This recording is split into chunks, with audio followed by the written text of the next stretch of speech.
1.5 കോടിയോളം രൂപയാണ് വൈദ്യുത ചാർജ് ഇനത്തിൽ വൈക്കം നഗരസഭ KSEBിക്ക് അടയ്ക്കാനുള്ളത്. അഷ്ടമിക്ക് കുറച്ചു തുക അടയ്ക്കാമെന്ന് പറഞ്ഞെങ്കിലും നടപ്പായില്ല. ഈ സാഹചര്യത്തിൽ നഗരസഭയുടെ എല്ലാ വൈദ്യുത കണക്ഷനുകളും വ്യാഴാഴ്ച വിച്ഛേദിക്കുമെന്ന് കഴിഞ്ഞ ദിവസം നഗരസഭയെ അറിയിച്ചിരുന്നു. വൈക്കം നഗരസഭയുടെ 99.1 ലക്ഷം രൂപയും വൈക്കം താലൂക്ക് ആശുപത്രിയുടെ 40.7 ലക്ഷം രൂപയും ഉൾപ്പെടെ 1.41 കോടി രൂപയാണ് നഗരസഭ KSEBിക്ക് അടയ്ക്കേണ്ടത്. 2500 തെരുവ് വിളക്കുകളും 65-ൽ പരം ഹൈമാസ് ലൈറ്റുകളും നഗരത്തിലുണ്ട്. ആദ്യ നടപടി എന്ന നിലയിൽ ഹൈമാസ് ലൈറ്റുകളിലേക്കുള്ള വൈദ്യുതി കണക്ഷനുകളാണ് ഇന്ന് വിച്ഛേദിച്ചത്. ആദ്യപടിയായിട്ട് നമ്മൾ ചെയ്യുന്നത് ഹൈമാസ് ലാമ്പുകളാണ്. കാര്യം നഗരം മൊത്തത്തിൽ ഇരുട്ടാക്കുക എന്നുള്ളത് നമ്മുടെ ഒരു സാമൂഹിക പ്രതിബദ്ധതയ്ക്ക് എതിരായതുകൊണ്ട് മീറ്ററിംഗ് ഉള്ള ഹൈമാസ് ലാമ്പുകൾ കട്ട് ചെയ്ത് തുടങ്ങുകയാണ്.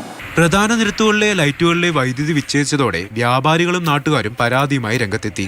അയ്യപ്പന്മാരെ തിരക്കുള്ള സീസൺ സമയമായിട്ട് സന്ധ്യയിലും ഇരുട്ടും രാവിലെ വിളിക്കും അവർക്ക് തപ്പിത്തടഞ്ഞിറങ്ങും മെഴുകുതിരിയായിട്ട് വരേണ്ട ഒരവസ്ഥ മുനിസിപ്പാലിറ്റി ഇപ്പം ഉണ്ടാക്കിയിട്ടുണ്ട്. അയ്യപ്പന്മാർക്ക് ഇലക്ട്രിസിറ്റി ആയിട്ടുള്ള എന്തോ ബന്ധമൊന്നുമില്ല, ഞങ്ങൾക്ക് വെട്ടം കിട്ടണം. 25 ലക്ഷമെങ്കിലും അടയ്ക്കാതെ വൈദ്യുതി പുനഃസ്ഥാപിക്കില്ലെന്ന നിലപാടിൽ ഉറച്ചു നിൽക്കുന്ന KSEBയെ കുറച്ചു തുകയെങ്കിലും അടച്ച് വൈദ്യുതി പുനഃസ്ഥാപിപ്പിക്കാനുള്ള അവസാനഘട്ട ശ്രമത്തിലാണ് വൈക്കം നഗരസഭ. മാതൃഭൂമി ന്യൂസ്, കോട്ടയം.